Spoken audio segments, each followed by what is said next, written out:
Lionel Messi. Messi's here! Oh! That's what they came for! Lift off in Lusail. Alvarez!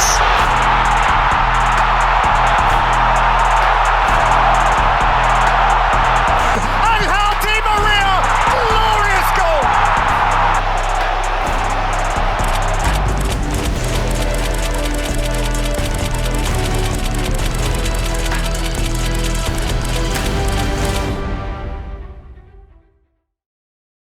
লুসাইলের শুরুটা হয়েছিল একদম কবরের নিস্তব্ধতা দিয়ে। কি লুসাইল, কি ঢাকার অলিগলি থেকে শুরু করে টিএসসি, কারওয়ান বাজারের কুমড়াপট্টি, মনে হচ্ছিল লুসাইলে খুব কাছের একজন কেউ মারা গেছেন। সেই শোকে সবাই স্তব্ধ হয়ে পড়েছেন। আমার এক সাবেক কলিগ স্টুডিওতে খেলা দেখা শেষ করে লাথি মেরে গ্লাসই ভেঙে ফেললেন। গ্লাসটা তিনি সৌদির কোনো প্লেয়ারকে ভেবে মেরেছিলেন কিনা সেটা আমি তাকে কখনো জিজ্ঞেস করি নাই, এবং পরে যদি তিনি জানতেন এরভেরেনার এরকম একটা ভবিষ্যৎবাণী করবেন, হয়তো তিনি গ্লাসটা ভেঙে অযথাই কাজটা করতে যেতেন না। তবে লিওনেল মেসি সেদিন ভাঙচুরের মুডে ছিলেন না। সম্ভবত তার মাথায় আবারও ঘুরছিল আরেকটা দেজাভু। 2014 সালে বিশ্বকাপের একদম কাছ থেকে মুখ ফিরিয়ে নেওয়ার দুঃসহ স্মৃতি, চিলির কাছে back to back Copa America হার, মেসির retirement. National team is not for Lionel Messi. Buenos Aires, Rosario, Monumental সব জায়গায় মেসির নামে গালমন্দ। Messi will never be an Argentine. অনেক ড্রামা হলো, তিনি ফিরলেনও জাতীয় দলে। 18তে ফ্রান্সের কাছে হারলেন, কিন্তু something was a bit different.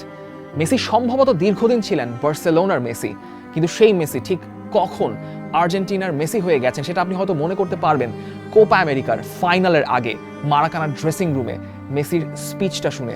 এরকম হেডস্ট্রং, ঠান্ডা মাথার, কনফিডেন্ট মেসিকে আর্জেন্টিনার জার্সিতে আপনি এর আগে কবে দেখেছেন সেটা হয়তো আপনি আর মনে করতে পারবেন না। Que salgamos confiados y tranquilos, que esta lo vamos a llevar para casa. That Messi was different, forged in fire and failure, but a force in his eyes and adrenaline. শিরোপার গেরোটা তো খুলেছিল, কিন্তু বিশ্বকাপে এসে আবারও সেই একই দৃশ্য। মেক্সিকোর সঙ্গে ম্যাচে বোধহয় এরকম চাপ কোনো আর্জেন্টাইন ফ্যান, সেটা হোক আর্জেন্টিনার, হোক বিশ্বের যে কোনোখানে এবং বাংলাদেশের, এরকম চাপ কেউ কখনো খান নাই। বিশ্বাস করেন, আপনি এখন সেটা কল্পনাও করতে পারবেন না। 3 বছর আগে এক একজনের চেহারা দেখার মতো ছিল, চেহারায় কোনো আলো নাই, কোনো একটা ডিমেন্টের এসে মনে হয় পুরো আত্মা শুকায় দিয়ে গেছে। ফার্স্ট হাফের আশেপাশে সবাই বলা বলে শুরু করে দিল এইবারও আর্জেন্টিনার হবে না, জার্সি গুছায় আবার আলমারিতে রেখে দিতে হবে। সেকেন্ড হাফে মেসি রাইট চ্যানেল থেকে একটু মিডলে আসলেন। দি মারিয়া মেসিকে খোঁজার চেষ্টা করছিলেন অনেকক্ষণ ধরেই। এক ফাঁকে বলটা পাস করে দিলেন। সামনে ট্রাফিক আসার আগে মেসির driving left footed shot, Ochoa এরকম স্ট্রেচিং একটা ডাইভ দিয়েও থামাতে পারলেন না। যারা আমার পাশে বসেছিলেন চিৎকার করে গলাই ফাটায় ফেললেন। And that was a long overdue relief for Argentina. মেসিরা সেই ম্যাচটা প্রচণ্ড চাপে খেলেছিলেন, but it was the turning point and something special happen in that match. দুটো কারণে। এক হলো গিদো রদ্রিগেজের সাথে সেই ম্যাচটা স্টার্ট করেছিলেন আলেক্সিস ম্যাকঅ্যালিস্টার, আর সাবস্টিটিউট হিসেবে নেমেছিলেন দুজন যারা আর্জেন্টিনার চেহারাই পাল্টে দিয়েছিলেন সেই টুর্নামেন্টে, হুলিয়ান আলভারেজ আর এনজো ফার্নান্দেজ। ফার্নান্দেজ মেক্সিকোর এগেইনস্টে সেকেন্ড গোলটা করেছিলেন মেসির পাস থেকেই। ঠিক পরের ম্যাচে পোল্যান্ডের সঙ্গে জিতলে টপ স্পট, সেটা আর্জেন্টিনার পেতে অত ঘামও ছোটাতে হয়নি, কিন্তু মেসি সেদিন পেনাল্টি মিস করেছিলেন। বলা দরকার আসলে বয়চেক শেজনি ঠেকিয়ে দিয়েছিলেন, এবং আবারও তার মনে হচ্ছিল আবারও একটা ঘটনা ঘটতে যাচ্ছে। কিন্তু তার মনে হয়তো একটু হলেও শঙ্কা উকি দিয়েছিল সেদিন, কিন্তু সেই ম্যাচটা জিতেছিলেন ম্যাকঅ্যালিস্টার, আলভারেজ আর এনজো ফার্নান্দেজ মিলে। And Lionel Messi new this time he was not alone. Messi যখন কোনো কিছু চিন্তা না করে অবসর নিয়ে ফেললেন, তখন এনজো ফার্নান্দেজের বয়স ছিল মাত্র 15। এনজো তখন মেসিকে একটা চিঠি লিখেছিলেন, যেটা অনেক ফেমাস হয়েছিল পরে। সেই চিঠির ভাষাটা ছিল অনেকটা এরকম যে মেসির কাছে তো সবাই অনেক কিছুই চায়, সেটার এক ভাগও কি কোনো আর্জেন্টাইন বা আর্জেন্টিনার দলের ভক্তরা দলের জন্য করেন? সেই চিঠিতে এনজো মেসিকে করজোরে দলে থেকে যেতে বলেছিলেন। কিংবা আপনি হুলিয়ান আলভারেজের কথা একটু চিন্তা করুন, যাকে একসময় লিওনেল মেসি চিনতেন সাধারণ এক ছোট ভক্ত হিসেবে। হুলিয়ান গিয়েছিলেন লিওনেল মেসির সঙ্গে ছবি তুলতে। আলেক্সিস ম্যাকঅ্যালিস্টারকে ব্রাইটনে ডাকা হতো ইংলিশ মেসি হিসেবে। Alexis Mac Allister open the score sheet against Poland. Second গোলটা আলভারেজের, অ্যাসিস্ট ছিল এনজো ফার্নান্দেজের। পোল্যান্ডের সঙ্গে খেলাটা রাতে শেষ হয়েছিল, মধ্যরাতে। সেদিন কারওয়ান বাজারের সবজি বাজারে ব্যান্ড পার্টি শুরু হয়েছিল রাত 4টা বাজে। নেমে যখন দেখছি তখন দেখি তুমুল খাওয়া দাওয়া চলছে। World cup dream was suddenly alive for Argentina and the Argentine fans in Bangladesh. সামনে এগোনোর আগে একটু ডাগ আউটের মানুষগুলো নিয়েও কথা বলা দরকার। লিওনেল স্কালোনি সম্ভবত আর্জেন্টিনার ডাগ আউটেই দাঁড়ানোর কথা না। ফ্রান্সের সঙ্গে ওই হরিড 4-3 গোলে হেরে বিদায় নেওয়ার সঙ্গে সঙ্গে হোর্হে সাম্পাওলিকেও ডাগ আউট থেকে বিদায় নিতে হয়েছিল। তখন সাম্পাওলির অ্যাসিস্ট্যান্ট ছিলেন পুইয়াতো সান্তাফেতে জন্ম নেওয়া এই লিওনেল স্কালোনি। খেলোয়াড়ি ক্যারিয়ারে কি খুব বেশি একটা অর্জন ছিল স্কালোনির? খুব একটা বোধ হয় না। জার্নিম্যানের মতো খেলে বেরিয়েছেন আর্জেন্টিনার নিউওয়েলস থেকে এস্তুদিয়ান্তেসে, এরপর স্পেনে গেলেন, দেপোর্তিভালো করোনিয়াতে খেললেন, তারপর আসলেন ধারে ওয়েস্ট হ্যামে। 2006 একটা সিগনিফিকেন্ট ঘটনা ঘটেছে তার সাথে। ওয়েস্ট হ্যাম সেবার লিভারপুলের কাছে সঙ্গে ফাইনালে উঠেছিল, এফএ কাপের ফাইনালে, এবং সেই ফাইনালে ওয়েস্ট হ্যাম হেরে গিয়েছিল। হ্যামার্স ফ্যানরা 2022 সাল পর্যন্ত সেটার দায়ভারটা এই স্কালোনির উপরই দিতেন তার একটা ঘটনার কারণে। এরপর রাসিং, লাৎসিও, মায়োর্কা, আতালান্তা ঘুরে এসে সাম্পাওলির অ্যাসিস্ট্যান্ট হঠাৎ আবিষ্কার করে বসলেন তিনি আল বিসেলেস্তেদের কোচ হয়ে গেছেন। অথচ আর্জেন্টিনা থেকে চাওয়া হচ্ছিল তারা সিমিওনেকে চান কিংবা পচেতিনোকে কোচ হিসেবে দেখতে চান। দিয়েগো মারাদোনা তো দিয়েগো মারাদোনা, তিনি বললেন এ কোথাকার কোন স্কালোনি, ও তো ট্রাফিক পুলিশের দায়িত্ব ঠিকমতো পালন করতে পারবে না। সেই লিওনেল স্কালোনি 1993 সালের পর প্রথম ট্রফি এনে দিয়েছিলেন আর্জেন্টিনাকে, মারাকানায় ব্রাজিলকে হারিয়ে, কোপা জিতিয়ে। স্কালোনির আসল চার্মটা হলো he let everyone feel like just another Argentine. ডাগ আউটে তার assistant Pablo Aimar, he was the Messi before Messi existed. Messi ছিলেন এই পাবলো আইমারের ফ্যান। কি একটা অদ্ভুত কাণ্ড! এই আইমার এতই ইমোশনাল এক ভদ্রলোক যে মেক্সিকোর সঙ্গে মেসির গোলটা পর কেঁদেই ফেলেছিলেন ডাগ আউটে বসে। আবার তার পাশে rock solid Walter Samuel, defence general of Argentina, previous defence general. তিনি একটু কম ইমোশনাল, পুরো ক্যাম্পে ডিফেন্ডারদের সঙ্গে ছোট ছোট মিটিং করেছেন, কখন কার কি করতে হবে, কোথায় কোথায় ডিফেন্ডিং করতে হবে। There was the former centre back as well, Roberto Ayala, যার পুরো দায়িত্ব ছিল দলকে সমন্বয় করে রাখা। এই মিলে Argentina, the team who entered the round of 16s। রাতের বেলায় অস্ট্রেলিয়ার সঙ্গে ম্যাচ, মেসির 1000তম প্রফেশনাল ম্যাচ। আরে এটা তো অস্ট্রেলিয়ার সাথে ম্যাচ, কি আর এমন হবে? মেসি আর আলভারেজ দুটো গোল করে আর্জেন্টিনাকে লিড এনে দিলেন। যাদের সঙ্গে খেলা দেখছিলাম কলিগরা সবাই গা ছাড়া ভাব দিয়ে খেলা দেখতেছেন। হঠাৎ আর্জেন্টিনা গোল খেয়ে গেল। এনজো ফার্নান্দেসের একটা ডিসাইসিভ, একটা ডিরেক্টিভ ওন গোল, মানে এনজো ফার্নান্দেসের গায়ে লেগে একটা ডিফ্লেক্টেড ওন গোল হয়ে গেল। ম্যাচের সবচেয়ে ডিসাইসিভ মোমেন্ট ছিল সম্ভবত এর পরে একদম শেষের দিকে। Garang Kuol was on the verge of creating history, but he was stopped. He was stopped by a menacing force who would go on to be even more decisive for the Argentines. Now entered the story of Emiliano Dibu Martinez. Mi familia es un dibujo. 90-এর দশকে আর্জেন্টিনায় খুব জনপ্রিয় একটা kids show ছিল এই শোটা, যেটা central ক্যারেক্টারের সঙ্গে খুব মিল ছিল বলে এমিলিয়ানো মার্টিনেজকে দিবু বলে ডাকা হতো। তার সঙ্গে চেহারায় মিল ছিল। দিবুর স্ট্রাগলের গল্পে আজকে আর যাব না, তার ঢের একটা স্ট্রাগলের গল্প আছে। কিন্তু কি এক অদ্ভুত চেইন অফ ইভেন্টস, যেটা শুরু হয়েছিল ব্রাইটনের নীল মৌপে আর আর্সেনালের সাবেক আর্সেনালের বার্ন লেনোকে দিয়ে। লেনো ইনজুরিতে পড়লেন নীল মৌপের কারণে। আর্সেনালের গোলপোস্ট সামলাতে আসতে হলো আজীবন ধরে ধারে লোনে খেলে যাওয়া, সাইড বেঞ্চে বসে থাকা এমিলিয়ানো মার্টিনেজকে। বাকিটা ইতিহাস। লিওনেল মেসি এখনো 2021-এর কোপা আমেরিকা জেতার ক্রেডিটটা এই এমিলিয়ানো মার্টিনেজকে দেন। কেউ হয়তো ভাবতেই পারে নাই যে কলম্বিয়ার সঙ্গে সেই সেমিফাইনালের হিরোইকের চাইতেও ডায়াবলিক্যাল কিছু দেখানো সম্ভব। We are back to Lusail, the match where everything went to a frenzy. It was a battle, the battle of Lusail. Mateu লাহোসের 18টা হলুদ কার্ড, একটা রেড কার্ড ডেনজেল দামফ্রিজকে দেখানো, নেইথান আকের পায়ের ফাঁক থেকে মেসির সেই ক্লদ মনেস্ক পাস, তারপর নাহুয়েল মলিনার গোল, পেনাল্টি থেকে গোল, কাপ সেলিব্রেশন, তারপর ভাউট ভেগহোর্স্ট শেট শোডাউন। শেষ গোলের ঘড়ির সময় বলছিল 90+11 মিনিটস। এর চেয়ে বাজেভাবে একটা ম্যাচ আর কখনো বটল করা যায় না। Meltdown for Argentina. ঠিক ঘন্টাখানেক আগে ব্রাজিল ক্রোয়েশিয়ার কাছে পেনাল্টি শুট আউটে হেরে ব্রাজিলের একটা অংশকে কাঁদিয়ে এসছে। এরপর শুধু অপেক্ষায় ছিল বাকি অংশের মরা কান্নার।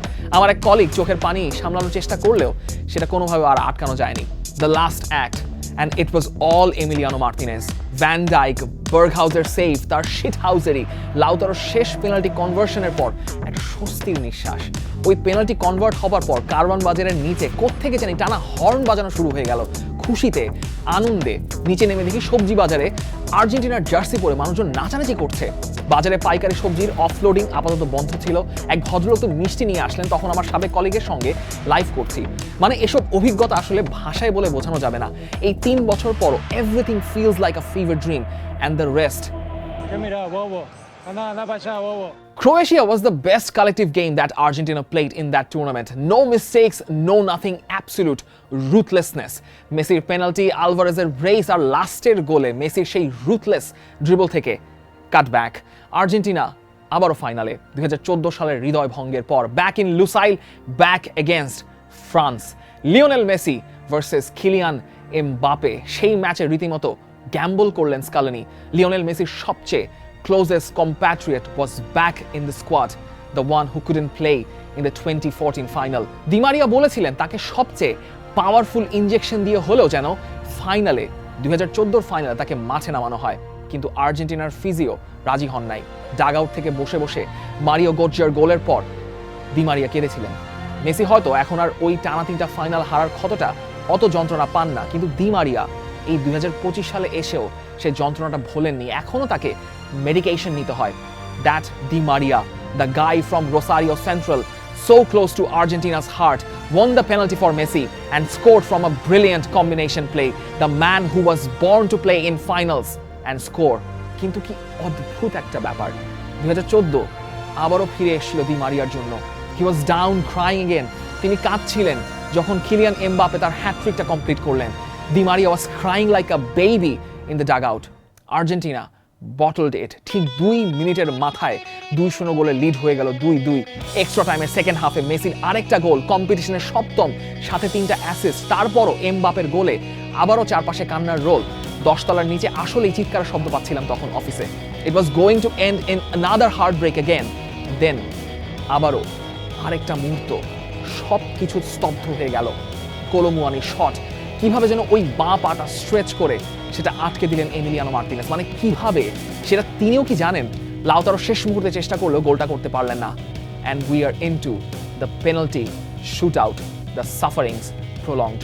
লুসাইল সম্ভাব্য শেষ 10টা স্পট কিক কিলিয়ান আর মেসি কনভার্ট করলেন, and then something happened again. Emiliano Martinez তার ডার্ক আর্টসের সম্ভাব্য চূড়ান্ত প্রদর্শনীটা করলেন, দ্য আলটিমেট টাইম ওয়েস্টিং। তবু মার্টিনেস পরে বলেছিলেন যে তিনি ফার্স্ট পেনাল্টিটা ঠেকাতে একটা ভুল করেছিলেন, but the save of Coman set the tone. Martinez was dancing and everyone was screaming and shouting, and the others kept on watching silently with hearts out on their hands. Tchouaméni মারলেন বাইরে দিয়ে, কোলোমুয়ানি গোল করলেন, Dybala Paredes তাদের নিজের কাজটা সেরে ফেলেছেন। Out কেম Gonzalo Montiel, যার হ্যান্ডবলের ডিসিশনে আর্জেন্টিনা শেষ পেনাল্টিটা কনসিড করেছিল। Montiel took possession and then Montiel!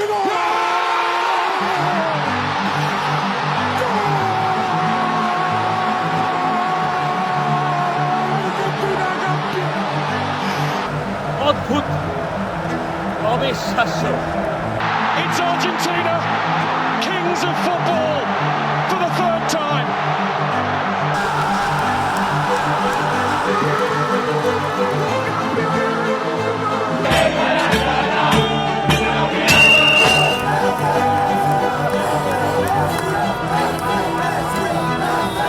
18 December 2022-এর রাতে লুসাইল হয়ে গিয়েছিল বুয়েনোস আইরেস।